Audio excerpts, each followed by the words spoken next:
have no evidence that individuals were specifically targeted.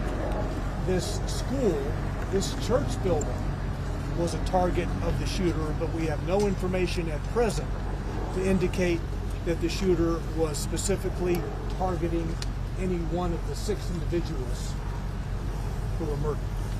We've interviewed the parents of Audrey Hale, and we've determined that Audrey bought 7 firearms from 5 different local gun stores here legally. They were legally purchased. 3 of those weapons were used yesterday during this horrific tragedy